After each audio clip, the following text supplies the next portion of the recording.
ఎన్ని సుప్రభాతాలు పాడండి, ఎన్ని అష్టోత్తరాలు చేయండి, అన్ని అభిషేకాలు చేయండి, ఇన్ని యాగాలు చేయండి, ఎన్ని యోగాలు చేయండి. ఇవన్నీ దేనికి? అసాధ్యమైన మనస్సుని సుసాధ్యం చేసుకోవడానికి. నువ్వు చెప్పినట్టు వినట్టు చేసుకోవడానికి. అందుకే యథావత దాంట్లో పెద్ద బలం ఉంది. అది నువ్వు చెప్పినట్టే. అది సృష్టించబడ్డాడు, అట్లా సృష్టించబడ్డాడు. అందుకే ఆయన ఏం చెప్పాడు? ఇంద్రియాణం మనశ్చాస్మి. నువ్వు నన్ను ఎలా కంట్రోల్ చేస్తావు బాబు? నీలో ఉన్న మనస్సు పరమాత్మ. నా సంకల్పం చేత మనస్సు సృష్టించబడింది. కాబట్టి సకల సృష్టిలో సకల జీవరాశిలో ఉన్నది నీ ఒక్కళ్ళే. అంత వ్యాపక ధర్మంతో నేనెంత వ్యాపక ధర్మంతో ఉన్నానో మనసు కూడా అంతే వ్యాపక ధర్మంతో అన్ని జీవరాశులలో ఉన్నది. అంత బలమైన మనసు నువ్వేమంటున్నావు? ఇప్పుడు నేను చెప్పినట్టు వింటావా లేదా? చెప్పారులే,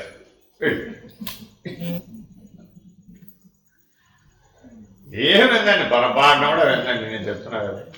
అందుకని ఆయన ఏమంటే మనోదుర్నిగ్రహం చేద్దాం. నేనే చెప్తున్నాగా, ఆయనే చెప్తున్నా. ఆయన నేనే నీలో ఉన్న మనసుని నన్ను నువ్వు కంట్రోల్ చేయాలంటే కుదరదు. నేను పట్టుకుంటాను, గుప్పెట్ట బంధిస్తాను, నీ సంగతి తేలుస్తాను, ఈ మాటలేమి చాలు. మనోదుర్నిగ్రహం చేద్దాం. నువ్వు 100 అల్పాంత వరకు ప్రయత్నించినా ఓడిపోతావు. 3 ఏళ్ల పిల్లవాడిని నేను కంట్రోల్ చేస్తా, గుప్పెట్లో పెట్టుకుంటా, వాడిని కదలకుండా చేస్తా. అందుకని ఆయన ఏం చెప్పాడు? లాలయే చిత్త బాలకం. దాన్ని నువ్వు ఎంతసేపు కూడా నేను గుప్పెడ మూసేస్తాను, నేను కట్టేస్తాను. యశోదాదేవి ఆయన కట్టేస్తాను, రోజు ఇచ్చిపోయి గొడవదు. అదే గుర్తుపెట్టుకోండి. ఇవన్నీ భాగవత కథలన్నీ తాత్వికమైనటువంటి దర్శనం. ఆ సాధకుడికి చెప్తున్నాం, రే ఆ పిల్లాన్ని కట్టేయాలని యశోదాదేవి ఏం చేసింది? అల్లరి చేస్తున్నాడని, అందరూ ఎడకెళ్ళి గొడవ చేస్తున్నాడని, అందరు వచ్చి కంప్లైంట్ చేశారని. చూడండి ఎంత పెద్ద గొడవ. కృష్ణలీలలన్నీ కలిపి వాడు పాపం వచ్చింది రోజు. కృష్ణాయికి ఇలా కాదు, నిన్ను కట్టేస్తానుండి అసలు అని అడిగారు. పట్టలేనంత పాపం వచ్చి వాడిని ఏం చేయలేక ఆ పిల్లాన్ని పట్టుకుపోయి నీకంటే బరువైన రోజులతో కట్టేస్తే ఎట్లా పెడతావు చూస్తాను అంటే ఇక్కడే ఉన్నట్టు, ఆవిడ పిల్లాడే అయినట్టు, ఇంకెక్కడా ఏమి లేనట్టు. పరమాత్మ అనే దృష్టి పోయిందా లేదా? కాబట్టి మనసును ఎలా చూడాలట? పరమాత్మ అనే దృష్టితో చూడవయ్యా బాబు, అప్పుడు అది సులభం. నువ్వు మనసుని పరమాత్మ అనే దృష్టితో చూడటల్లా, చెయ్యో కాదో లేకపోతే ఏదో జడమైన వస్తువులాగా చూద్దామని బ్రహ్మ ప్రయత్నం అవుతుంది. అక్కడ నువ్వు కట్టేస్తే, దేనికి కట్టేస్తే దాంతో సహా పోతుంది. సంసారం అనేటటువంటి రూలు కట్టేసిందని. రూల్ అంటే సంసారం అనే రూలు కట్టేసింది. ఏం చేస్తుంది? అదే ఇప్పుడు మనం చూస్తున్నాం మన జీవితం శుభ్రంగా లాక్కుపోతాం. నిన్ను సంసారాన్ని అన్నింటినీ లాక్కుపోతాం. అదే మరి ఆపచ్చు కాదు, దానికేం బరువే లేదు. ఎందుకనేది అనంత వ్యాపకంగా వ్యాపించున్న మనస్సుకి సంసారం ఒక బొరువు. అదే నాకేం లెక్కలేదు వాళ్ళు. అయితే సృష్టికి కట్టేస్తాను నేను తీసుకెళ్ళి. నీ సంగతి ఎలా ఉందా? సృష్టికి కట్టేస్తాను. అరే అదంతా నాకు నువ్వు గింజతో సమానం, నాకేం లెక్కలేదు. నువ్వు ఎన్ని చెప్పు చూడండి. నిజానికి మనం చిన్నప్పటి నుంచి ఇప్పటి వరకు నేర్చుకున్న జ్ఞానం అంతా కలిపితేనట ఒక పెద్ద బండి అవుతుంది. అదంతా అందులో పెట్టాం, మనం మనసులోనే కదా పెట్టాం. ఎక్కడ పెట్టాము చెప్పు, అంతేనే కదా. తెలుసుకున్నది కావచ్చు, తెలియదు కావచ్చు. ఏమమ్మా నీకేమేమి తెలుసు కాబట్టి లిస్టు నీకేం తెలియదు అది కూడా లిస్టు చదువు. 2 లిస్టులు అప్పచెప్తాం. ఎక్కడి నుంచి అప్పచెప్పు?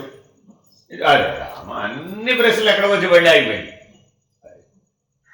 కాబట్టి దాన్ని మనమేదో చేద్దాం, భస్మీభూతం చేద్దాం, మసిపూసి మారేడుకాయ చేద్దాం, 2 వర్కౌట్ కావాలి. ఆయన మానవుడికి దాని మీద బాగా కోపం వస్తుంది.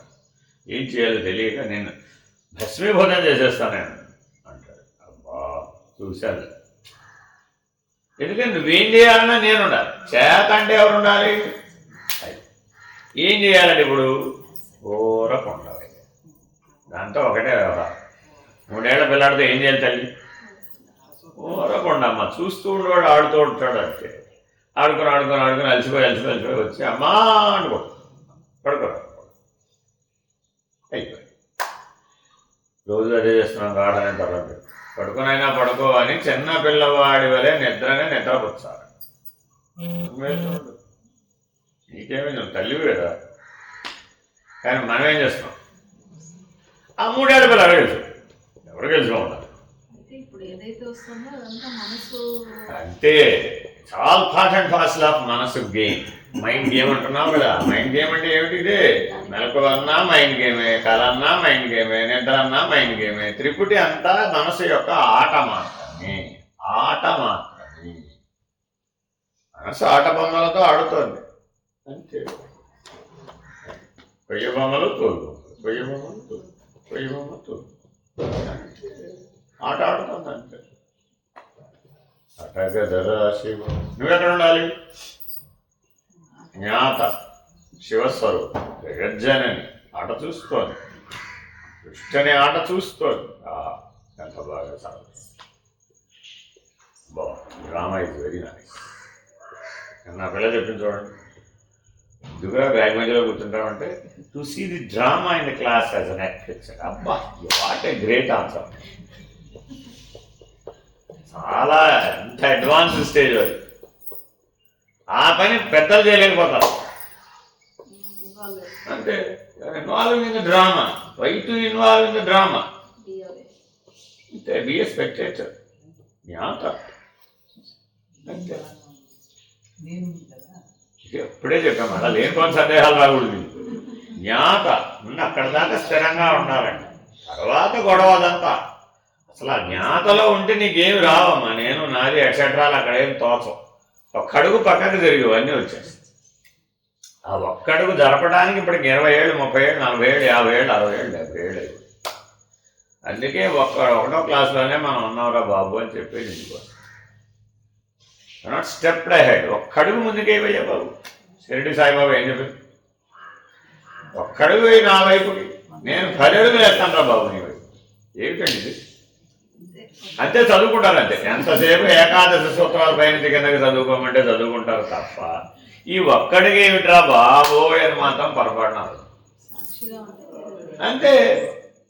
నువ్వు సాక్షిగా ఉండు, మిగిలిన కథ నేను నడిపిస్తామన్నాడు అంతే. గురువు ఎప్పుడు ఎంటర్ అవుతాడు? నువ్వు జ్ఞాతగా ఉంటే. అప్పటిదాకా గురువు ఎంటర్ కాడండి. గురువు సాక్షిభూతుడు. నీకు సాక్షికి సాక్షిభూతుడు. గురుమూర్తి బ్రహ్మాండ సాక్షి అండి. నువ్వు కనీసం పిండాండ సాక్షిగా ఉండకపోతే ఆయనకి ఏం పని? ఆయన ఏమంటున్నాడు? నా పని ఎప్పుడు మొదలవుతుంది? నువ్వు సాక్షిగా ఆ ఒక్కడికి అయిరావు. మరి నేను ఎంతమంది అడుగుతాను? ఏకాదశి సూత్రాలు చదివారు కదా, మీకేం అర్థమైంది అందులో? బాగా చదువుకోమన్నారు, చదువుకుంటే కోరికలు అంతే. ఇంకా వాడికి ఏమని చెప్పాలి? ఇట్లా ఎంతమంది ఉన్నారండి. ఓన్లీ ఒక్క బాబా దగ్గరనే కాదండి. ఈ ప్రాబ్లం అన్ని ఆరాధనలోనూ ఉంది. విడివడం లేదు. ఈశ్వరారాధన చేసే ప్రతివాడికి సేమ్ ప్రాబ్లం. ఇది అందరికీ సమానమే. ఈశ్వరుడు నీ వైపు చూడాలి అంటే నువ్వు ఒక్కడికి వెయ్యి. ఏమిటా ఒక్కడికి ఏమిటి స్వామి? 7 కొండలు ఎక్కి వచ్చాను స్వామి. అబ్బా వచ్చావా? ఏం చూసావు? 333 కోట్ల రూపాయల ఆభరణాలు ధరించుకుంటే ఎంత బాగున్నారు వస్తాం. అలంకార దర్శనం. ఆనందించావా లేదా? అందుకే ఆనంద నిలయం. దాని పేరేమిటి? ఆనంద నిలయం. అంతే. మనిషికి ఏం కావాలి? నీకేం కావాలయ్యా? ఆనందం. ఇంకేం మరి చూసావుగా, ఆనందించావు వాడు. కాబట్టి సత్యం కావాలా నీకు? ఆనందం కావాలా? ఇప్పుడే ఆనందం కావాలా? ఆనందం కావాలంటే కృష్ణలీలలు చదువుకోవడం అంతే. చాలామందికి భగవద్గీత భాగవతం చదవమంటే కృష్ణలీలల కోసం భాగవతం చదువుతారు, భగవద్గీత మాత్రం చదవరు. ఏముందండి అందులో? ఎంతసేపు చూసినా బుర్ర బదులు కూడా ఆత్మ పరమాత్మ, ఆత్మ పరమాత్మ. అది ఎప్పటికీ చాలు. హాయిగా కృష్ణలీలలు, కృష్ణ కర్ణామృతం ఎంత మధురంగా ఉంది. మా బాలకృష్ణుడు అనుకుంటే ఎంత బాగుందో. ఏమి గీత కృష్ణుడి గురించి ఏమి ఆయన గురించి ఏం తెలుసుకునేది? అందులో ఏముంది ఆనందం? భగవద్గీత వెళ్ళి ఆనందం కలగదండి. బుర్ర వేడెక్కిపోదు. కాబట్టి ఏది సులభం? లడ్డూ గోపాల్. ఇంతకీ లడ్డు ఇంపార్టెంట్, గోపాల్ ఇంపార్టెంట్. మళ్ళీ అక్కడ కూడా ఆనంద లక్షణం. ఇంత ప్రతిదీ ఆనంద లక్షణం. మనసు అంటే ఏం లేదండి, ఆనంద లక్షణం, ఇంకేం లేదు. ఐ ఎంటర్టైన్, ఐ ఎంజాయ్ అంతే. మనసం 2 మాటలు ఇంగ్లీష్లో చెప్పమంటే ఐ ఎంటర్టైన్, ఐ ఎంజాయ్ అంతే. అందుకని బాబాయ్ నువ్వు ఐని తీసి అక్కడ జ్ఞాపకం పెట్టి ఫస్ట్ ఈ ఐని అందులోకి వెళ్తున్నమాట. అది ఎట్లాగూ ఉంటుంది, దాని గురించి ఎంత పడదు. ఆ ఎంటర్టైన్ ఎంజాయ్ ఎలాగూ ఉంటుంది. అదెందుకంటే దాని లక్షణం అది, దాన్ని తీసే ఎక్కర్లేదు. ఏం చేయాలి? ఐని అందులో చేరనే ఉన్నాక ఐని పట్టుకెళ్ళి జ్ఞాపకం పెట్టు, సాక్షిలో పెట్టు. అప్పుడేమైంది? ఉంటుంది. నీకు ఆనందం ఎందుకు ఉండదు? No doubt. అని సామాన్యంగా ఉంటుంది, అది విశేషంగా ఉంటుంది. అది అదేమిటో కానీ నాకు గులాబ్ జాములో ఐస్ క్రీమ్ కలిపితేనే ఒట్టి గులాబ్ జామ్ వేరే, ఐస్ క్రీమ్ వేరే అంటే నాకు ఎంజాయ్మెంట్ రాదు. మరి అవి ఎక్కడికి వచ్చేసింది ఇప్పుడు? అది ప్రతిబింబస్థానానికి వచ్చేసింది. కాబట్టి ఎప్పుడు బింబస్థానంలో నిలబడి ఉంటుంది. మెలకువైనా బింబమే, కాలైనా బింబమే, నిద్రైనా బింబమే. ముందు ఇక్కడ గనక మీకు స్థిరత్వం వస్తే ఇంకా పైదంతా మీరు నడిచేది కాదండి. అన్న కూడా చెప్పాను, అదంతా మీ నడక కాదు. అదంతా ఎవరో నడిపించేవాడు ఉంటాడు, నడిపించనానావా ఆయన ఉంటాడు, ఆయన నడిపిస్తాడు. కానీ అక్కడ దాకా రావాలి మనం. అక్కడ దాకా రాకుండా నడిపించనానావాడే నడిపించాడు. ముందు ఇక్కడ సాక్షి దాకా, అక్కడ సాక్షి దాకా తర్వాత ఆయన చూసుకుంటాడు. అవునమ్మా, అక్కడంతా మీకు తెలియదు కదా. మరి అసలు తెలిసిన దాంట్లో సాక్షిగా ఉండలేని వాడు తెలియని దాంట్లో ఎలా ఉంటాడు? She's unknown. అక్కడ సాక్షిగా ఉండమంటే ఎట్లా ఉంటావు చెప్పు. కాబట్టి అక్కడ ఏం చేస్తారంటే అడుగడుగు చెప్తూ ఉంటారు, వెంటనే సాక్షిత్వం చెప్తుంటారు. ఇంత టైం ఉండదు అక్కడ. నేను ఇక్కడేదో 70-80 ఏళ్ళు టైం తీసుకున్నాను కదండి, ఆ ట్రావెల్ కూడా నాకు 70-80 ఏళ్ళు ఇస్తారా అంటే అంత లేదు అక్కడ టైం. ఎందుకంటే అక్కడంతా ఏంటంటే టకటక అయిపోతుంది అనమాట. తెలుసుకోవడం, అనుభవించడం, నిర్ణయం అవడం, దాటి తెలుసుకోవడం, టకటక టకటక టకటక ఆట నడుస్తున్నాం.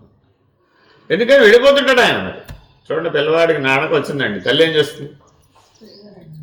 వాడు చేయి పట్టుకోదండి, వెళ్ళిపోతుంటుంది. రారా అంటుంది, వెళ్ళిపోతుంది. ఇప్పుడు వాడు ఆవిడకేమో నడక, వీడు పరుగు. ఆయన ఏం పట్టించుకోరు కదా, ఆ మోడల్ అది. అప్పుడు నువ్వు వెనక ఈ లోపల వీడికి ఏదో ఆకర్షణ వచ్చింది, ఏం చేస్తాడు వీడు? వెనక తెలుసు, ఇటు తిరిగి చూస్తే వీడు లేదు, బేరమని వచ్చాడు. అంతేనా కదా? అప్పుడేం చేయాలి? ఒరే చెప్పానా నా వెనక రమ్మని, వదలొద్దని చెప్పానా, నా మీదే నన్నే ఫాలో అవ్వమని చెప్పానా? మధ్యలో అటు ఇటు దిక్కులు ఎవరు చూడుతున్నారా అంటుంది. అమ్మయ్యా ఇక్కడే వద్దురా బాబు, ఇవిడ ఎక్కడికి పోలేదురా బాబు అని ప్రశాంత్. ఈసారి మళ్ళీ తప్పిపోడు చూడండి. ఒకసారి అనుభవం వచ్చే వరకు ఖచ్చితంగా జరగవలసిందే ఈ పని. ఇంకా అంటే ఇంకా వెళ్ళిపోతుంటాడు, ఇంకా తప్పిపోడండి. అమ్మో అటు ఇటు చూసామా, మన వల్ల కాదురా బాబోయ్ అనుకుంటాడు, వెళ్ళిపోతాడు. మరి అనుభవం రావాలా అక్కర్లేదా? Same thing. అలా ఒక్కసారి నీకు అనుభవం వచ్చేట్టు చేస్తారు. వాళ్ళు చేయగల నువ్వే అటో ఇటో చూస్తాడండి అంతే, అడ్డమో నిలువో చూస్తాడు అంతే. అంతే చూడగానే ఏమైపోతుంది? ఎటు చూస్తే ఇందాక చెప్పే, నీ చూపు ఎక్కడ నిలబడితే అదే నేను అనిపిస్తుంది. ఇటు తిరిగి చూసేప్పటికి నేను ఉండాలి, గైడ్ వెళ్ళిపోతాడు, మార్గదర్శకుడు కనపడ్డాడు. అయ్యయ్యో ఇప్పుడు ఎడిపోవాలి, 5-25 దారులు కనపడుతున్నాయి. ఒక దారి కనపడే ఇంతకుముందు దాకా, ఇప్పుడేమిటి 25 దారులు కనపడుతున్నాయి. ఎడిపోవాలి ఇప్పుడు, కన్ఫ్యూజన్. వీడు ఎక్కడికి పోయాడు, అక్కడే కూర్చుని ఏడుస్తాడు. అదొక గొప్ప లక్షణం మనసులో. ఎక్కడికి పోదండి, కొన్న చోటే ఉండి ఏడుస్తుంది. పిల్లవాడు చూడండి ఏం చేస్తాడు, పెద్ద సూపర్ మార్కెట్లోకి వెళ్ళాడండి, వాళ్ళ అమ్మతోటే వెళ్ళాడు. మధ్యలో ఎటో పోయింది దృష్టి, ఆవిడ ఎటో విడిపోయి. ఇంకేం చేయాలి ఇప్పుడు వాడు? అంతే, వాడికి ఉన్న ఒకే ఒక ఆయుధం వాళ్ళ అమ్మని వెళ్ళాలంటే యాజ్ సింపుల్ యాజ్ ఇట్. పైగా వాడు అటు ఇటు పరిగెట్టాడు చూడండి, ఉన్న చోటే కూర్చుంటాడు, స్థిరస్థాపయాన్ని అలా కూర్చుని ఏడుస్తాడు, గట్టిగా ఏడుస్తాడు. ఆవిడ ఎక్కడో ఈ పక్క ఆ పక్క ఆ పక్క ఈ పక్క ఆవిడ పని ఆవిడ చేసుకుని ఒరే ఒరే ఒరే ఒరే వీడు మళ్ళా తప్పిపోయాడు బాబోయ్ అని వచ్చి, ఏమిటిరా అంటే ఎటుపోయావు నన్ను వదిలేసి అంటాడు. ఎవరెవరిని వదిలేశారు? అక్కడ ఎంత అజ్ఞానమో ఇక్కడ కూడా అంతే అజ్ఞానం. సరే, ఇకనైనా కానీ ఊరికి అటు ఇటు చూడకుండా నాతో పాటు అంతే. 49 దాకా ఆవిడ పాత్ర తీసుకెళ్ళిపో. 4 మీ నాయన వచ్చాడు కానీ ఏవో ఆయన అక్కడెక్కడో బయట కౌంటర్ దగ్గర కూర్చుంటాడు, బిల్ కౌంటర్ దగ్గర. అంతేనా కదా? ఏమిటి తీసుకొచ్చుకోవమ్మా, నీకేం కావాలో తెచ్చుకోబో. గొడవ నీతో నాకు కదా అంతా, ఊరికే మార్కెట్ అంతా తిరగడం నాకేం.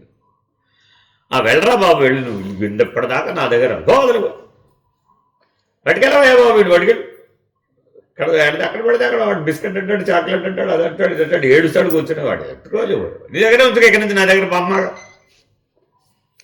సర్లేమో నేను చూసుకుంటాలే పో. ఆయన ఏమన్నాడు చూడండి, ఎంత స్టోరీ చెప్తే ఆయన ఏమంటాడు, సర్లే నేను చూస్తాను, ఎంత నిబ్బరంగా ఉంటాడు. అంతే అయిపోయే. శివజ్ఞాన ప్రదాయిని. ఇంత చిన్న మాటను పట్టుకెళ్ళి ఎంత గొప్ప సిద్ధాంతానికి తగిలించేశాడు. మీ నిత్య జీవితం లేదు, మీరు ఆచరిస్తున్నారు కానీ ఆ దృష్టి లేదు. అంతే. మీ సంసారం ఇక్కడ ఇహలోక సంసారం కూడా దాన్ని బట్టే ఉంది. అదే ఇదైంది కానీ ఇదే దేవలేదు. మన గొడవ అంతా ఏమిటి, ఎప్పటికైనా సరే ఇదేది చెయ్యాలి. అబ్బే అదెట్ అవుతుంది. ఆ దృష్టితో దీన్ని చూడాలి. పరలోక దృష్టితో, పారమార్థిక దృష్టితో చూస్తే ఇహము పరము ఏం భేదం ఉంది? ఏం భేదం అంతే. కాబట్టి అప్పుడు ఎవరు నువ్వు? ఇహమే పరమై ప్రకాశించక. అవతార మెహర్ బాబా చెప్పాడు. ఏమిటండి, what is the last stage అని అడిగాడు. ఇహమే పరమై ప్రకాశించ. పరం వేరే లేదు, అంతా ఇహమే పరమై ప్రకాశించిందట. సర్వవ్యాపక ప్రకాశంగా ప్రకాశించింది. ఇప్పుడు ఆ సర్వవ్యాపక ప్రకాశంలో ఇహం ఎక్కడ, పరం ఎక్కడ ఉన్నాయా? ఉంటేనే కదా మోక్షం. ఇహమనందు మోహము, లేదంటే పరమనందు మోహం. నీకు 2 మోహాలు ఉన్నాయట. ఒకటేమో ఇహమనందు మోహం, అంటే ద్వంద్వానుభూతి ఎందు అది పొందాలి, ఇది పొందాలి, అది చేయాలి, ఇది చేయాలి, అలా చేయాలి, ఇలా చేయాలి. ప్రతివాడికి వాడి ఊహలను అనుసరించి ఇది చేయాలి, అది చేయాలని అనుకుంటూ లేస్తున్నాడా లేదా? అదంతా ఇహం రాదు. సరే, మరి గాఢ నిద్రావస్థలు ఏం చేశాడు? రోజు నిద్రపోతున్నాడుగా, సీరియస్గా నిద్రపోతున్నాడు. అంటే మీరు క్యాజువల్గా నిద్రపోతున్నారు, సీరియస్గా నిద్రపోతున్నారు? క్యాజువల్గా ఎలా నిద్రపోతామండి? సీరియస్గానే నిద్రపోతున్నాను. మీరు లేపినప్పుడు చెప్తున్నాడు. చూడండి, మీరు నిద్ర మధ్యలో లేపి అయినా నువ్వు క్యాజువల్గా నిద్రపోతున్నావు, సీరియస్గా నిద్రపోతున్నావు, అది చెప్పు ఉందంటే అసలు నీకు బుర్ర ఉందా? అసలు గాఢ నిద్రపోతుంది, నిద్ర ఒళ్ళు తెలియకుండా నిద్రపోతున్నావు, మధ్యలో లేవి సీరియస్గా. ఆ మాత్రం చూసే తెలియటం లే నీకు? ఎంత కోపం వస్తుందో. ఏం చేయాలి? చూసి గ్రహించాలి, చూసి గ్రహించాలి. వాడు ఒళ్ళు మరిచి నిద్రపోతున్నాడని వాడు లేపి అడగాల, చూసి గ్రహించాలా? లేపి అడిగితేనే సత్యం. కాబట్టి ఇప్పుడు గురువుగారు చూసి నేర్చుకోవాలా, అడిగి నేర్చుకోవాలా? పరబ్రహ్మను చూసి నేర్చుకోవాలా, దేవుడిని చూసి నేర్చుకోవాలా, అడిగి నేర్చుకోవాలా? అందుకని దేవాలయాల్లో ఎక్కడ అడిగే అవకాశం లేదు. చూసి నేర్చుకుంటారా బాబు. ఆ దేవుడు ఎలా ఉన్నాడో మీరు కూడా అలా ఉండండి. చూసి నేర్చుకుంటే తెలిసిపోయిందిగా. ఇంతవాడు దానికి వెళ్ళి 36 ప్రశ్నలు ఆయన ఆడలేదు, ఆయన 36 సమాధానాలు చెప్పడం ఎందుకు? ఆయన ఎన్ని సమాధానాలు చెప్తే అన్ని సిద్ధాంతాలైన గుర్తుపెట్టుకోండి. అది వచ్చిన చిక్కు. మీరు 36 ప్రశ్నలు వేస్తే ఆయన 36 సమాధానాలు చెప్తాడు ఖచ్చితంగా. చెప్పాడు అనుకోండి, చెప్పిన ప్రతిదీ ఓ సిద్ధాంతం అయిపోతుంది. మళ్ళీ మీరేం చేయాలి? అంతే. ఆ సిద్ధాంతంతో కుస్తీ పడుతూ ఉంటావు అంతే. అంతే, నీ ఇష్టం. కొట్టో కొట్టిగా శ్రవణం అయిపోయింది కదా, వినేసావు కదా, ఏం చేయాలి మరి? ఆ మనన నిధిధ్యాసలు బాగా చేయవయ్యా బాబు. నేను చేస్తూ ఉండే అంతే. ఆ సిద్ధాంతంతో కుస్తీ పడుతూ ఉంటాడు అంతే. అంతా చేసి చివరికి ఏం తెలిసాడు? ఈశ్వరుడే సత్యం, దేవుడే సత్యం. ఏ సిద్ధాంతమైన చివరికి ఎక్కడికి చేర్చింది? ఈశ్వరుడే సత్యం. ఇప్పుడు అంత దానికి సిద్ధాంత రాద్ధాంతాలు గొడవ ఎందుకయ్యా? అదంతా లేకుండా ఒప్పుకోలేవా? నేను ఒప్పుకున్నా, నా మైండ్ ఒప్పుకోది. నేను ఒప్పేసుకున్నాను స్వామి, ఎప్పుడో ఒప్పేసుకున్నాను. నువ్వు తప్ప వేరే ఇంకెవ్వరు లేరని నేను ఏనాడో ఒప్పేసుకున్నాను. కానీ బుద్ధి ఉందే, అది ఒప్పుకోది. అదేనండి, దాన్ని ఒప్పించడానికి ఇన్ని చెప్పాల్సి వస్తుంది అంతే. అందుకని వ్యాస భగవాను చివరికి అడిగారండి. అంతా ఆయన చెప్పడం అన్నీ అయిపోయిన తర్వాత 4 వేదాలు, ఉపనిషత్తులు, బ్రహ్మసూత్రాలు అన్నీ అయిపోయినాయి. అష్టాదశ పురాణాలు, భాగవతం అన్నీ అయిపోయి, వ్యాస భాగవతం, వ్యాస భారతం కూడా అయిపోయింది. పంచమ వేదమైన భారతం కూడా అయిపోయినాక ఇంకా మీరేమైనా చెప్పదలుచుకున్నారు స్వామి? ఇంకా తనివి తీరలేదు. 1,00,000 శ్లోకాలతో భారతం చెప్పినా కూడా ఇంకా అలానే ఉంది స్వామి. మనంతా మన బ్యాచ్ అదే కదా, నిమిషారణ్యంలో మునులు కూర్చున్నట్టుగా కూర్చుంటారు. కాబట్టి వీళ్ళందరూ ఏమన్నారు, ఇంకా మీరేమైనా చెప్తే బాగుంటుంది స్వామి. ఇప్పటికే శిష్యులు ఎక్కువైపోయి ఇన్ని చెప్పాల్సి వచ్చింది. ఇదంతా కేవలం గురు శిష్య బోధ నిమిత్తమై చెప్పడం జరిగింది.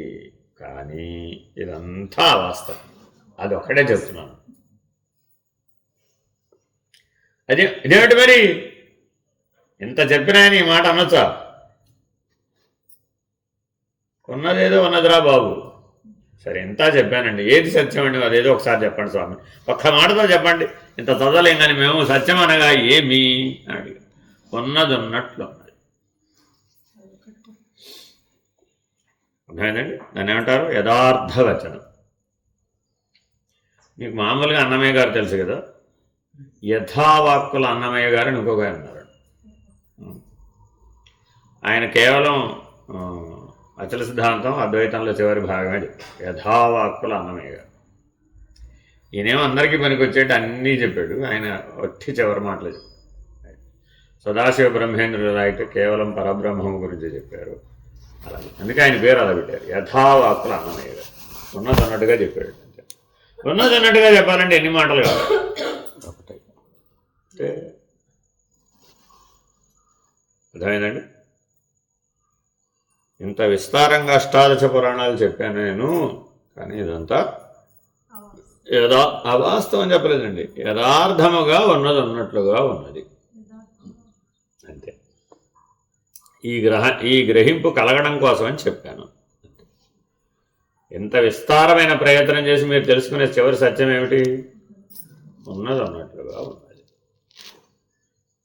అలాగే అందుకని చిన్నప్పటి నుంచి మన సనాతన ధర్మంలో ఏముంటుందంటే, పెద్దలు చెప్పినట్టు వినరా, స్ట్రైట్ ఆన్సర్. ఊరికే ప్రశ్న లేదు, పెద్దలు చెప్పినట్టు విను.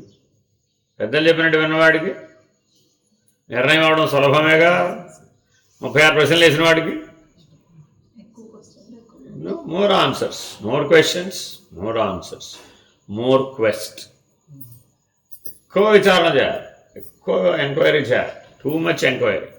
ఎంత ఎంక్వైరీ చేయాలయ్యా? అన్నీ చేయాలి. ఇది ఉప్పేనండి, పప్పేనండి, నీకు ఇప్పుడు చెప్పడం కుదరదు, కానీ యువర్ సెల్ఫ్ డూ ఇట్. అదే సెల్ఫ్ ఎంక్వైరీ. భగవాన్ రమణుల దగ్గరికి ఎన్నెన్నో ప్రశ్న, ముందు నేను విచారణ చేసి అప్పుడు రాపో. ఏమన్నా చెప్పాలంటే ఏం విచారణ చేసి రావాలి నువ్వు? నేనెవరని విచారణ చేసేసి ఒక సమాధానం వస్తుంది కదా, ఆ సమాధానం వచ్చినాక రాబోయే వాడు వస్తాడండి మళ్ళీ. ఎందుకని సమాధానం పడిపోయింది, ఇంకా సమాధానం పడిపోతే ప్రశ్న లేదుగా. కాబట్టి చాలా తేలిగ్గా చెప్పేశారు అనిపిస్తుంది. కానీ మరి నేనెవరని సమాధానం కోసమే 36 సిద్ధాంతాలు. తత్వజ్ఞానం అంతా, తత్వ విచారణకు సంబంధించిన సకల సిద్ధాంతాలకి మొదటి ప్రశ్న ఏంటి? ఓహో, మరి విచారణ చేసినా కూడా సమాధానం రావటం లేదు కదా. కంగ్రాచులేషన్స్ చెప్పన్నారు. అందుకే బాగా తిరిగి తిరిగి తిరిగి తిరిగి వెతికి వెతికి వెతికి నాకేం కనపడలేదండి దేవుడు. మీరేదో చెప్పారు కానీ మీరు చెప్పిన దేవుడు ఎక్కడా కనపడలేదండి. మరి ఏం కనపడింది నాయన? ప్రశ్న అడిగాం మళ్ళా అంటారు, నీ సమాధానం మళ్ళీ ప్రశ్న సమాధానం చెప్పలే, మరేం కనుగొన్నావు? దినము తిరిగి తిరిగి దిక్కు లేక అంతే. అంతే తప్ప ఉన్నదన్నట్లు ఉన్నదన్నది చూడండి. కంక్లూజన్ ఏమైనా ఉన్నదన్నట్లు ఉన్నదని చెప్తుందా? తను ధనము నీవే అది అంతే. మళ్ళీ ఇవన్నీ లేవంటుందేమో పంచుడు, అవన్నీ ఉన్నాయండి, నీకు అప్పగిస్తున్నా, నువ్వేం చేసుకుంటావు నాకు నాకెందుకమ్మా? ఏం చేసుకుంటావు? నీ తనువు ధనమును పరమాత్మ ఏం చేసుకుంటాడమ్మా? అసలు నీ తనువు ధనం ఏమిటి? నీ తనువు ధనం ఏమిటమ్మా? శరణాగతిలో ఏం చెప్తున్నారు?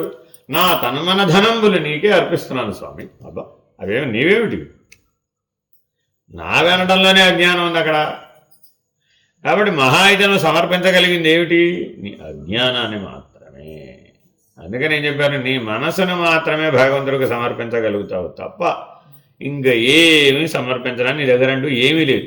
వాస్తవానికి ఆ మనసు కూడా భగవత్ సృష్టిలో భాగం, అది నీది కాదు. అది ఎప్పుడు తెలుస్తుంది? ఆ మనసును భగవంతుడికి ఇచ్చేసిన తర్వాత, ఓహో నా దగ్గర ఏం లేదురా బాబు ఇవ్వడానికి అని నీవు తెలుసుకుంటావు. అందుకని ఏమన్నారు? ఆత్మ నివేదన, తనను తాను సమర్పించుకోవడం తప్ప. తనను తానంటే తన జ్ఞానము, తన అజ్ఞానం, తనకు తెలిసింది, తనకు తెలియంది. జ్ఞానం అంటే తెలిసింది, అజ్ఞానం అంటే తెలియంది. ఆ రెండింటినీ ఈశ్వరుడికి అర్పించేసామనుకో, అప్పుడు ఎవరున్నారు? ఈశ్వరుడే ఉన్నాడు. సర్వకాల సర్వావస్థలలో, అన్ని చోట్ల, అన్ని దేశాలలో, అన్ని ప్రదేశాలలో పగలు రాత్రి అనే భేదం లేకుండా, నీ పుట్టుక చావులతో పని లేకుండా ఈశ్వరుడు ఉన్నాడా లేడా? ఉన్నాడు కదా. మరి నీ పుట్టుక చావులతో ఈశ్వరుని నిర్ణయించాలని పూనుకోవడం అజ్ఞానం కాదు. నువ్వు పుట్టకముందు ఈశ్వరుడు లేడా? నువ్వు వెళ్ళిపోతే ఈశ్వరుడు ఉన్నాడా? ఉంటాడుగా. నువ్వు ఎక్కడ పుట్టావు? ఈశ్వరుడులోనే పుట్టావు. ఎక్కడ పోతావు? ఈశ్వరుడులోనే పోతావు. మధ్యలో నేను ఉన్నానంటే ఎందుకు? మరి ఈశ్వరుడే ఉన్నాడు అనొచ్చుగా. అది ఒప్పుకున్నవాడికి ఏ తగదలేదు. అది ఒప్పుకొని వాడికి అబ్బో నేనున్నాను, నా భార్య ఉంది, నా భర్త ఉన్నాడు, నాకు పిల్లలు ఉన్నారు, నేను ఎంత సంసారాన్ని మోస్తున్నాను, నా ప్రపంచం ఎంత పెద్దదో, నేను ఎంత ప్రపంచాన్ని సృష్టించాను, నా ప్రపంచంలో ఒక పూట గ్రైండర్ పని చేయకపోతే టూ మచ్ ప్రాబ్లం. ఎంత సమస్య నీకు తెలియటం లేదయ్యా బాబు. నువ్వేమన్నా పత్రం రుబ్బితే కదా, అది నేను కదా రుబ్బేది, అంతేనా కదా? భర్త గారు ఎప్పుడన్నా పత్రం రుబ్బారటండి, రుబ్బడు కదా. ఆయన గారెలు వేస్తే తింటాడు, అంతేనా కదా? నీకేం వండి పెడితే తింటావు, వండాల్సింది నేను కదా. సమస్య నాకు. ఎక్కడ దాకా వచ్చేసాము ఇప్పుడు? ఎక్కడ దాకా వచ్చేసాము? మినపప్పు పత్రం దాకా వచ్చేసింది సమస్య. ఎక్కడ మొదలు పెట్టాం? ఎక్కడో దేవుడి దగ్గర మొదలు పెట్టాం, ఈశ్వరుని తెలుసుకోవడానికని మొదలు పెట్టామండి. చివరికి బండి ఎక్కడికి వచ్చి ఆగింది? అది రుబ్బురోల దగ్గరకు వచ్చి ఆగింది. కరెక్టే. అప్పుడు మరి మనం ఆలయానికి వెళ్ళి తెలుసుకుంది ఏమిటి? దేవాలయానికి వెళ్ళామండి, ఏం తెలుసుకున్నాం? ఏం తెలియదు, రుబ్బురోలు తెలుసుకున్నాం. అందుకని పెద్దలు ఏం చేశారు?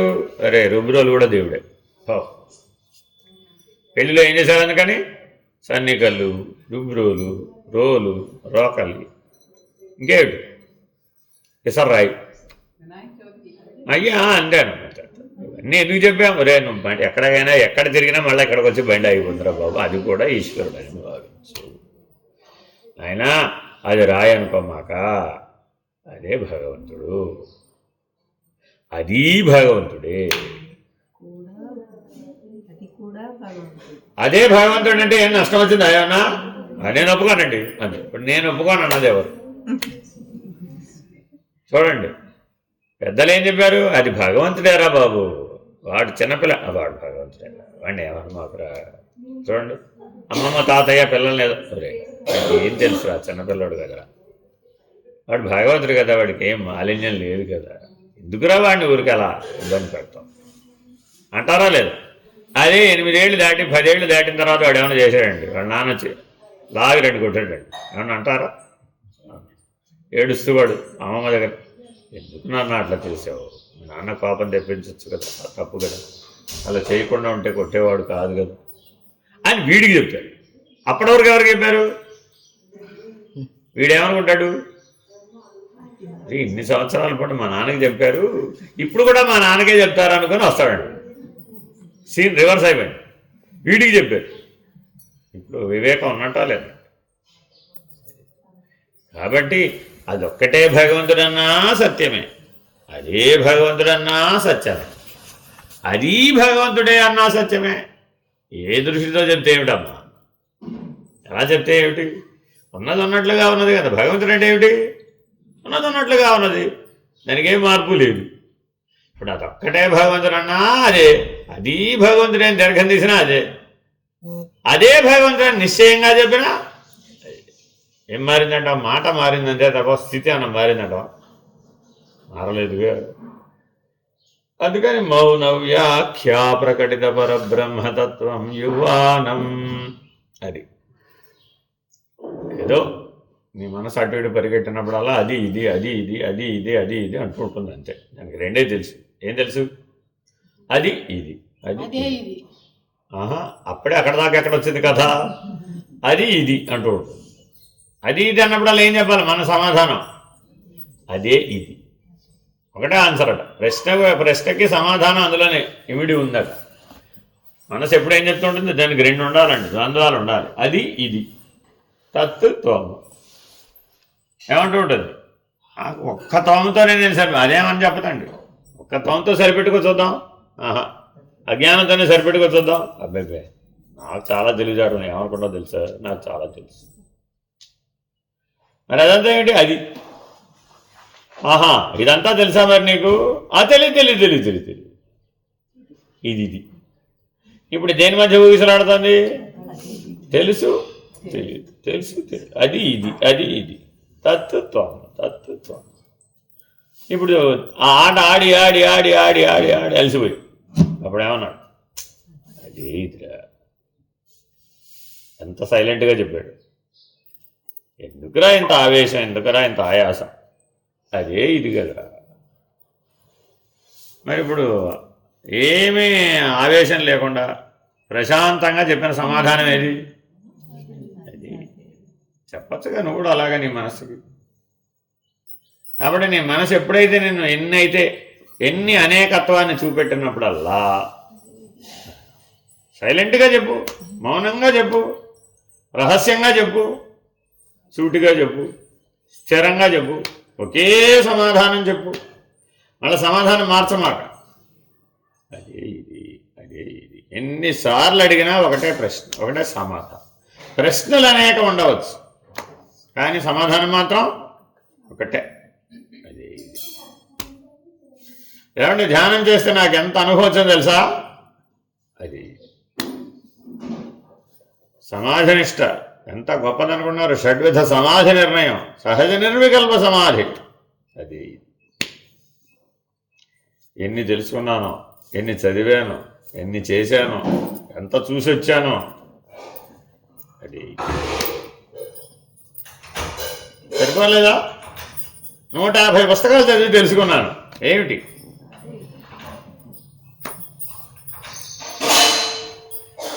విశ్వాసంతోనే తెలుసుకోవచ్చుగా. ఇంత పరిశ్రమ ఎందుకండి? గురువునో, భగవంతుడినో, తల్లినో, తండ్రినో విశ్వసించి అదే ఇదని తెలుసుకొని అలా ఉండొచ్చు కదా. విశ్వాసంతో కుదరదా? ఇదంతా కుదురుతుందిగా. ఇదంతా విశ్వాసంతో కూడా కుదురుతుందండి. ఇంత పరిశ్రమ అవసరంలా. అసలు ఈ పుస్తకాలన్నీ చదివిగా తెలియదేంటి? చాలు, మీ తల్లి, తండ్రి, గురువు, దైవం సత్యమే చెప్తారు, అసత్యం చెప్పరు. కాబట్టి వాళ్ళకి పాదాలకు నమస్కారం. ఇంకెవరికి ఎందుకు పెట్టాం? వాడు సత్యస్వరూపుడు. వాడు సత్యం తెలుసుకున్నారని ఇంకా సత్యాన్ని చూపిస్తారు అంతే. వేరే ఇంకేం చేయరు వాళ్ళు. తల్లి, తండ్రి, గురువు, దైవం పని ఒకటే. ఏమిటయ్యా? సత్య నిరూపణ. అంటే ఆ సత్యం ఏమిటి? అది ఇది అంతే. నువ్వు 108 ప్రశ్నలు వేసినా సరే సమాధానం ఏంటి? అదేమిటి? అదే ఇది సంస్కృతంలో చెప్తే తత్వమసి. ఎంత పెద్ద సిద్ధాంతం, సామాన్యమైన సిద్ధాంతం కాదండి. ఆ ఒక్క మాటతోటి భారతదేశం మొత్తం మీద పండిత ప్రకాండులు అడిగిన వారందరికీ సమాధానం ఈ ఒక్క మాటతో చెప్పారు శంకరులు. శంకర విజయం అంతా ఈ ఒక్క మాట మీద ఆధారపడి అంతే. ఎవరి దగ్గరగానే వెళ్ళండి, అది ఇది అవునా కదా? అవును స్వామి, మీరు చెప్పింది కాదు. ఎంత విచారణ చేసినా, ఎంత పరిశ్రమ చేసినా, ఎన్ని లోకాలు వెతికి చూసినా చివరికి ఏ నిర్ణయం ఏంటి చెప్పు? ఫైనల్గా ఏం చేసామని ఆయన అడిగేవాడు కాదు. సరే, వెళితే ప్రతి చోట ఏం చెప్తారు? ప్రతి ఒక్కరు ఏం చెప్తారు? వారి వారి స్టోరీ అంతా చెప్తారు. అంతేనా కాదు? ఫైనల్గా నీ నిర్ణయం ఏంటి అంటే అక్కడికి వచ్చి ఆగిపోతుంది. అది వేరే, ఇది వేరే, మా సిద్ధాంతం ఇది అన్నాడు ఆయన. అది వేరే, ఇది వేరేనా? అలా ఎలాగో చెప్పేప్పుడు అన్నాడు. ఆయన పెద్ద నేరేషన్ విస్తరణ అంతా ఎవరు చేశారు? గురువు గారా శిష్యుడు గారా? శిష్యుడు గారు తన పరిశ్రమ అంతా చెప్పాడు. అది వేరే ఇది వేరే నేను ఎట్లా నిర్ణయం చేశానో చెప్పాడు.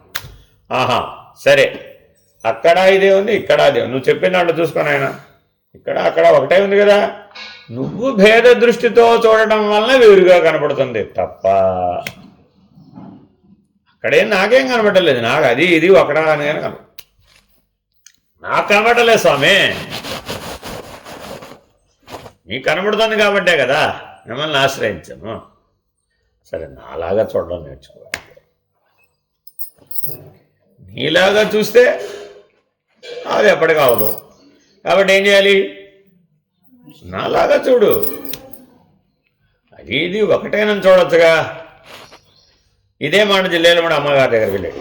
ఏమిటమ్మా వాళ్ళంతా ఏదో చెప్తుంటారు, తత్వమసి అంటారు, అహం బ్రహ్మాస్మి అంటారు, మహావాక్యాలు అంటారు, ఏమిటేమిటో బోధిస్తూ ఉంటారు. అమ్మా నువ్వేం చెప్పవేంటమ్మా? చెప్పకపోవడమేనా? నేను అదేగా చెప్పాను. ఎక్కడమ్మా ఎక్కడ నీ బోధలో ఎక్కడ అలా మాకేం వినిపించలేదు. అలా మహావాక్య బోధన అదేంటన్నా నీ కోడల్ని కూతుర్ని ఒకలాగానే చూసుకోమని చెప్పేగా. అది ఇది అది నీ ఇంటో పిల్ల, ఇది పారా ఇంటో పిల్ల, అంతేగా. అది ఇది ఒకటిగా చూసుకోమంటే అర్థం ఏమిటి? తత్వమసి నువ్వేమో మనుషుల మీద చూసుకున్నావు, నేను అలా చెప్పలేదు. అదంటే తత్, ఇదంటే త్వము, రెండు ఒకటిగా చూసుకో. తత్వమసి అవలేదా? ఉపదేశం అవలేదా? అయ్యో నీకు అర్థం కాలేదా అన్నది. మరి అయితే అయమాత్మ బ్రహ్మ సర్వం ఖలిదం బ్రహ్మ, వాటి సంగతి ఏంటమ్మా? ఒరే ఎన్ని చెప్పినా నేనే కదా నాన్న. సరే ఎన్ని చెప్పినా అందులో ఏముంది? నేనైనా నేను అంతే. 3 మెట్లు ఉన్నాయి అక్కడ ఉన్నట్టుగా నువ్వు అనుకుంటున్నావు, కానీ అక్కడ ఎన్ని నేనులు ఉన్నాయి? నేనైనా నేను, అయం ఆత్మ బ్రహ్మ, అదేగా నేను చెప్పాను. అందుకని అక్కడ అన్నపూర్ణాలయం మీద రాసుడు నేనైనా నేను అంతే. భోజనం చేసేటప్పుడు ఏమనుకోవాలట? నేనైనా నేను, ఇదొక నేను, ఇదొక నేను, ఇదొక నేను, అయం ఆత్మ బ్రహ్మ. నేను అన్నం తినేప్పుడు అన్నం తింటున్నాను అనుకున్నాక ఏమనుకోవాలి? ఇప్పుడు ఉపదేశం చేసినట్ట చేయనట్ట, నిర్ణయం చెప్పినట్ట చెప్పనట్ట? అదేంటి? సంస్కృతంలో చెప్తేనే ఉపదేశం, చెవిలో చెప్తేనే మంత్రం. ఎవరు అనుకోమన్నారు? ఆవిడెవరికి చెవి ముసిగేసో లేకపోతే చెవిలోనో ఏం చెప్పలేదు. అందరూ ఇలా మామూలుగా ఇలా కూర్చోబెట్టే చెప్పేదండి. మరి ఇప్పుడు ఆవిడ సద్గురువు కాదు ఏమిటి? అలా కుదరదు. మీరు పద్ధతి పాటించాలి. అట్లా చెప్తారు. ఓహో అలాగా. ఏమిటా పద్ధతి? ఏమిటా పద్ధతి? అన్ని పద్ధతులు ఎవరిలో భాగం? అన్ని పద్ధతులు ఎవరిలో భాగం? అంతా అమ్మవే. నీకు పద్ధతి నేర్పింది ఎవరు నాన్న? అన్ని పద్ధతులు ఎవరు నేర్పుతారమ్మా? అమ్మేగా నేర్పేది కాదా? నీ సిద్ధాంతాలు అనేవి అన్ని పద్ధతులేగా. వీటన్నీ ఎవరు నేర్పారా? అమ్మే. మరి ఇంకా అమ్మని తెలుసుకుంటే అయిపోతుందంటావా? పద్ధతులు తెలుసుకోవాలంటావా? అదేమిటి? పద్ధతులే కదా తెలుసుకోవాల్సింది. అది అన్ని పద్ధతులకు ఆది అయినటువంటి అమ్మని తెలుసుకుంటే అన్నీ తెలిసినట్టే. కాబట్టి నేను అమ్మని నాన్న, నా పద్ధతి ఇదే పో అన్న. ఇంత చెప్పలేదు అవి. నేను అమ్మని నాన్న, నా పద్ధతి ఇదే పో అన్నంత. చెప్పినట్టా చెప్పనట్టా? ఇప్పుడు ఏమిటమ్మా అమ్మ అంటావా మాటి మాటికి? మీ అబ్బాయిలు మీ అమ్మాయికి అమ్మవే కదా, కాక ఎక్కడ పోయి నీకు కూడా అమ్మనే నాన్న. అదేమిటి? మా అమ్మ వేరే కదా. హే మ్యామ్, నీకు తెలియదురా, చిన్నపిల్లడు కదా. నువ్వు పుట్టక ముందు నిన్ను కని మీ అమ్మకి ఇచ్చేసి. ఏం చెప్పిందండి? నువ్వు పుట్టక ముందు నిన్ను కని మీ అమ్మకి ఇచ్చేసాడు. మీ అమ్మ నిన్ను కని తెచ్చింది అంతే. ఏ అమ్మ ఇప్పుడు? అమ్మలాగా అన్నయ్య అమ్మ అనవలసిందేనా కాదా? మరి ఇప్పుడు చెప్పిందా చెప్పలేదా? అదేమిటి ఇలా చెప్తే మేము ఒప్పుకుంటామండి. మంత్రమాతృక స్తవం ప్రకారం రాజరాజేశ్వరి అలాగే చెప్తే ఒప్పుకుంటాం. అదంతమే ఒక పాట అన్నారు. ఓరే అదంతా పాట పాడి ఏం తేల్చావు? ఏం తేల్చావు? మెగా. కాబట్టి భాష గంభీరంగా ఉన్నంత మాత్రాన బాగా చెప్పినట్టు, ఏదో భాష తేలికగా ఉన్నంత మాత్రాన ఏమీ చెప్పనట్టు కాదు. ఇదొక భ్రాంతి మన బుద్ధిలో కూర్చుని ఉంటుంది. ఇది భాషామయమైన భ్రాంతి. అర్థమైందండి? కాబట్టి చాలా జాగ్రత్తగా ఇందులోంచి విడిపోవాలి. ఈ భ్రాంతులన్నీ విడిపించుకోవడమే పెద్ద సమస్య. లేనిది లేనట్లు చూడటమే పెద్ద సమస్య. లేనిది లేనట్లు చూస్తే తెలిస్తే నీకు ఉన్నది ఉన్నట్లే ఉన్నది, అంతే. ఉన్నదేం మారలేదండి. ఇప్పుడు మనం ఇక్కడ అంతా పెద్ద ఖాళీ ప్రదేశం ఉందండి, అందులో బిల్డింగ్ కట్టుకున్నాం, అంతేనా? దేన్ని మార్చాం ఇప్పుడు మనం? దేన్ని మార్చాం మనం ఇప్పుడు? దేన్ని మార్చాం మనం ఇప్పుడు? దేన్ని మార్చాం? ఏమన్నా మార్చామా మార్చలేదా? అంతకుముందు ఇదంతా ఖాళీ ప్రదేశం అండి, ఇప్పుడు బిల్డింగ్ కట్టుకున్నాం. ఏం మార్చావు? ఏం మార్చావు? ఏమన్నా మార్చినట్టు కనబడుతుందా మార్చినట్టు కనబడుతుందా? ఏం మార్చలేదు, ఖాళీ ప్రదేశంలోనే బిల్డింగ్ చేసుకున్నాం. అసలు ఉన్నది ఖాళీ ప్రదేశమా బిల్డింగా? ఉన్నది ఖాళీ ప్రదేశమా బిల్డింగా? ఎలా చెప్పగలవు? బిల్డింగ్ లోపల ఖాళీయే ఉంది, బిల్డింగ్ బయట కూడా ఖాళీ. అసలు బిల్డింగ్ ఎక్కడ? ఖాళీయే కదా ఉంది, అంతేనా కదా? ఖాళీని మాత్రమే చూసేవాడికి బిల్డింగ్ కనపడలేదు, బిల్డింగ్ చూసేవాడికి ఏంటండి కట్టినప్పుడు ఎంత ఖాళీ ఉందో అన్నీ నింపేశారు. ఎక్కడ చూసారే మీద పడిపోయేటట్టు ఏమిటంటే అవన్నీ నింపాలంటే ఏముండాలి? ఖాళీయే కదా. నింపితే ఖాళీ పోయింది అనుకుంటావు. అదే నింపితే ఖాళీ ఎలా పోతుంది? ఖాళీ ఎప్పుడు అక్కడే ఉంది, ఆ ప్రదేశం ఎప్పుడు అక్కడే ఉంది. ఏదో నింపేసినంత మాత్రాన ఉన్న ఖాళీ ఎలా పోతుంది? పోదు. పంచభూతాలతో నింపేసేవండి, నింపితే ఖాళీ పోయింది. అరే రామ, ఖాళీ ఎలా పోతుందిరా బాబు? పోతుందా? పోతుందా ఎక్కడన్నా? పోదుగా. మీ ఇల్లు ఉందండి, కొత్త ఇల్లు గృహప్రవేశం చేశారండి, ఇల్లు ఎంత విశాలంగా ఉంది, అబ్బా మన ఇల్లుని ఇలా ఉంచుకుందానే అని సాయంత్రం వరకు అనుకుంటారు, అంతే. సాయంత్రానికి ఏం చేస్తారు? రాని అన్నాడు, అంతే. ఎన్ని దించేశాడు వీడు బయటికి వెళ్ళేటంతా. ఎందుకని? ఎవరన్నా ఇంట్లోకి వచ్చి కూర్చోవాలంటే ఇంట్లో ఉన్న వస్తువులు ఏమైనా బయట పెడితేనే కూర్చోడానికి, అతిథిగా అవకాశం లేదు. అన్ని వస్తువులు నింపేసి, అయ్యయ్యో పొద్దున ఇల్లు ఎంత విశాలంగా ఉందో, సాయంత్రానికి ఏమైపోయింది? ఇల్లు ఇరుగదు. చచ్చా ఈ ఇల్లు సరిపోవట్లేదండి, మనం పెద్ద ఇల్లు కట్టు. ప్రతి జన్మకి ఇది సరిపోలేదు, పెద్ద ఇల్లు కావాలి, ఇది సరిపోలేదు, పెద్ద ఇల్లు, అంతే. కాబట్టి ఉపాధిని మార్చడం అంటే ఏంటయ్యా? చిన్న ఇల్లు, పెద్ద ఇల్లు, అంతే. ఖాళీ ఏమైపోయింది మరి? ఏ ఇల్లు కట్టాలన్న ఏముండాలి? ఎప్పుడూ ఏముంది? ఇల్లు కట్టినంత మాత్రాన ఖాళీ లేకుండా పోయిందా? ఖాళీ ఎప్పుడుంది కదా. నీ లోపల ఆకాశమే ఉందండి, నీ బయట కూడా ఆకాశమే ఉందండి. కొండ ఎక్కడ? ఆ పగలేస్తే కానీ తెలియదు. ఒక ఆయన ఏమన్నాడు, కొండలో ఉన్న ఆకాశం బయట ఉన్న ఆకాశం ఒకటే అని తెలియాలంటే ఒక్కటే మార్గం ఉంది. ఏమిటది? పగలేస్తే అమ్మా ఇప్పుడు నాకు రూఢీగా తెలిసిపోయింది. ఏమిటి? ఉన్నది ఆకాశమే. దానికి ఏం కష్టపడాలి ఇప్పుడు? ప్రతి జీవి చేసిన పనేగా, నువ్వేం చేయక్కదా అనుకోండి, బొరబదలకూడమనే పని. ఎందుకంటే ఇంత హడావిడి? హాయిగా ఆకాశమే ఈశ్వరుడు అనుకో కాసేపు. అంతటా ఉన్నది ఆకాశమే కదా, ఆ ఆకాశాన్నే ఈశ్వరుడు అనుకో. కృష్ణ రామ ఈశ్వర ఏదో పేరు పెట్టి పాటలు పాడుకో, ధ్యానాలు చేసుకో, భక్తి అభిషేకం చేసుకో, ఆరాధనలు చేసుకో. ఎట్టాకుండా కాలాంతరంలో ఏమైపోతుంది? కొండ పగిలిపోతుంది. అప్పుడు ఎలా అయినా ఏమైపోతుంది? ఆకాశం ఆకాశంలో కలిసిపోతుంది, అంతేనా కదా? ఇదేమో చిన్న ఆకాశం, పెద్ద ఆకాశం. దానికి అవతల ఉన్నది పెద్ద ఆకాశం, మహాకాశం. మరి మోక్షం సంగతి ఏమిటయ్యా? చిన్న ఆకాశం పెద్ద ఆకాశంలో, పెద్ద ఆకాశం మహాకాశంలో కలిసిపోతే క్షమే. అది ఎప్పుడు వస్తున్నాను? ఈ కొండ ఎట్టా పగిలింది ఆ కొండ కూడా అట్టాగే పగిలింది స్వామి. చిన్న కొండ పగిలితే పెద్ద కొండ పగలదేంటి? చిన్న కొండలో ఆకాశం కలిసిపోతే పెద్ద కొండలో ఆకాశం కలిసిపోదా? ఆ కల్పంతానికి ఎలాగూ కలిసిపోతుంది. అనండి బ్రహ్మాండం ఎప్పుడు పోతుంది? కల్పంతానికి పోతుంది. అప్పుడు ఎందులో లయం అయిపోయింది? మహాకాశమే. సాంఖ్య విచారణ అదేగా చెప్పేది. రెండ బ్రహ్మాండాలు విరిగిపోయినాయి, కరిగిపోయినాయి, మొక్కలు అయిపోయినాయండి, లేకుండా లయం అయిపోయినాయి. కోటస్థరు ఎందులో పోయాడు? మహత్.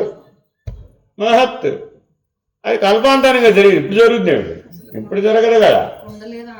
అది ఇప్పుడు ఎక్కడ మొదలుపెట్టాడు? ఒకడు వచ్చాడు ఏమన్నాడు? ఊరే కొండ పగలేయకుండా ఉన్నది ఆకాశం అని చెప్పచ్చు కదా. అసలు ఈ గొడవేండి, నీ గొడవేండి మధ్యలో? చిన్న కొండ పగలేసా, పెద్ద కొండ పగలేసా, ఈ ఆకాశం ఊరే ఊరే ఊరే ఊరే. అసలు నువ్వు చెప్పేది ఎంత కరెక్ట్. పగలేయకుండానే నేను చెప్తున్నా విను. అసలు ఉన్నది నా కళ్ళకు ఉన్నది ఆకాశం ఒకటిగానే కనుక, ఉన్న ఖాళీ ఒకటిగానే కనుక. బిల్డింగ్ పడేయటం ఎందుకు? అదంతా కుదరదు. నాకు ఉన్న ప్లేస్ క్లియర్గా కావాలండి. ఏం చేసాము అప్పుడు? అన్నీ పడేసేసాం. అది చూసుకో, ఖాళీ తీసుకో. ఇప్పుడు ఖాళీ చూడడానికి, తెలుసుకోవడానికి ఉన్న బిల్డింగ్లన్నీ పడేయడం ఎందుకు? దాంట్లో కూడా ఉన్నది ఖాళీ అని ఒప్పుకోవచ్చు కదా, అంతేనా కాదా? కానీ మీరు ఒక ప్లాట్ కొంటున్నారండి, అందులో ఏవో ఉన్నాయి. మీరేమడిగారు? నాకు కొలతల ప్రకారం అటు 36, ఇటు 36, 36x36 క్లియర్ ప్లాట్ అప్పచెప్పయ్యా నాకు. నేను నీకు డబ్బులు ఇచ్చింది దేనికి? 36x36 నాకు అప్పచెప్పు. అలాగే ఉన్నవన్నీ పడేసావు. ఉన్న బిల్డింగ్లో ఉండటం సుఖం అంటావు, అన్నీ పడేసి కొత్త బిల్డింగ్ కట్టుకోవడం. మనమేమనుకున్నాం? అది పాత బిల్డింగ్, అది ఉండటానికి అంతే. పడేసి కొత్త బిల్డింగ్ కట్టుకుంటే బాగుంది. ఏమిటది? పాత బిల్డింగ్, కొత్త బిల్డింగ్, ప్లేస్ సేమ్. అర్థమవుతుందండి? ఏం లేదండి, అంతా ఇదే విషయం. పాత బిల్డింగ్, కొత్త బిల్డింగ్, పాత బిల్డింగ్, బిల్డింగ్ మారుస్తున్నాడు అంతే. మళ్ళీ తర్వాత ఇంకో 100 ఏళ్ల తర్వాత ఇంకోటి వచ్చాడండి. వాడేమన్నాడు? అరే ఈ బిల్డింగ్ మోడల్ ఏం బాగలేదండి బాబు, మోడర్నైజ్డ్ మాల్ కడదామండి. మీరు చూడండి, కావాల్సి వస్తే రోడ్ వైడనింగ్లో 75% బిల్డింగ్ పోతున్నాయి, ఓ పావలా మిగులుతుంది, చిన్న పీలిక మిగులుతుంది అనమాట. ఏం చేస్తున్నాను? దాన్ని పడేయటంలో ఇప్పుడు దాన్ని జాగ్రత్తగా ప్యాచ్ వర్క్ చేసేసి ఒక పక్కన ఎంత ఉంటుందో తెలుసా మీకు? 6 అడుగులే ఉంటుందండి ఈ చివర. ఈ చివరేమో 12 అడుగులు ఉంటుంది. ఇట్లా కట్టేస్తారు అన్నమాట. అంతే. ఈ 6 అడుగుల దగ్గర షాపు, 8 అడుగుల దగ్గర కిచెను, 10 అడుగుల దగ్గర, 12 అడుగుల దగ్గర అయిపోయింది. బిల్డింగ్ అయిపోయిందండి. ఏమిటి నాకు అర్థం కాదు. షాప్ అక్కడే, ఇల్లు అక్కడే, భోజనం, కుటుంబం అంతా అక్కడ. చాలు. ఎంత కావాలండి? 6 అడుగులు చాలదు షాప్కి. ఎంత కావాలండి? 12 అడుగులు చాలదు ఇంటికి. 12 అడుగులు చాలట. మనకెంత కావాలండి? అర్థమైందా? కాబట్టి సరిపుచ్చుకోవాల్సిన దశ వచ్చినప్పుడు ఏం చేసావు? అమీబా కూడా సరిపోయింది. మనిషే కావాలి దానికి, కలేదు. కాబట్టి చాలా జాగ్రత్తగా అర్థం చేసుకుంటే, ఊరికే బిల్డింగ్లు మార్చే పని అనేస్తే ఏం చేయొచ్చు? అన్నట్లు ఉండరా బాబు, ఎందుకురా నాయన. ఈ హడావిడంతా మీ ఇంట్లో ముత్తాతగారు చూశారండి. 90 ఏళ్ళు ఆయన పిల్లలు మార్చినట్టు మారుస్తున్నాం. అదా ఈ బిల్డింగ్ పాత అయిపోయింది, వెళ్ళిపోదాం మనం కొత్త బిల్డింగ్లోకి అని ఆయన ఇప్పుడు 10 సార్లు మార్చాం. ఏమన్నాడు? ఎందుకురా ఈ తగాదా, ఉన్నదన్న చోట ఉండొచ్చు కదరా. ఆ పాత రెండిట్టాల పాక కంటే ఇప్పుడు ఏముంది ఇందులో? అక్కడైనా ఉన్నదన్నట్లు ఉండటమే, ఇక్కడైనా అదేమిటి? రెండిట్టాల పాక 10 అంతస్తుల బిల్డింగ్ ఒకటేనంటావేమిటి? నీకు మతి చెడిపోయి తాతయ్య. నాకు కాదురా బాబు, ఉన్న మతి నీకే పోయి. ఎవరికి పోయింది ఇప్పుడు? ఉన్న మతి నీకే పోయిందిరా బాబు. ఏమిటి ఉన్న మతి అంటే? బ్రహ్మము నీవు అనేటువంటి మతి పోయింది, జీవుడు అనే మతి వచ్చింది. అందువల్ల ఏమైపోయింది? భేదభావం అనేకత్వం. అందుకని అద్వైత సిద్ధాంతం అంటే ఏంటి? పడేయక్కర్లా, కట్టక్కర్లా, ఉన్నది ఉన్నట్టుగా సాక్షిగా గమనిస్తే ఘటాకాశమైనా అదే, పటాకాశమైనా అదే, మహాకాశమైనా అదే. గీతలు నువ్వు గీసుకున్నావే తప్ప అక్కడే ఉన్నాయి ఉన్నాయేమిటి? లేవు కదా. అంతేనా కదా? పుస్తకాలు రాసేసుకుని నా పుస్తకం వేరే, నీ పుస్తకం వేరే, అంతే. స్వామి, ఈ భూమి ఆకాశంలో గిరగిరా తిరుగుతోంది కదా, ఆకాశం తిరగడం లేదా? ఇది కూడా తిరుగుతుంది, కానీ దీని తీరుడు మీద అది దాని మీద. ఇప్పుడు కదిలే దాని మీద దృష్టి పెట్టాలంటావా, కదలని దాని మీద దృష్టి పెట్టాలంటావా? కదలని దాని మీద దృష్టి పెట్టాలి. అప్పుడు అసలు కదిలే దాంతో నీకేం పని? నాకు అప్పుడప్పుడు అనుమానం వస్తుంది. అదేనమ్మా తల్లి, అనుమానం, డౌట్, అనుమానం, సందేహం దొర్లి కింద పడిపోవా?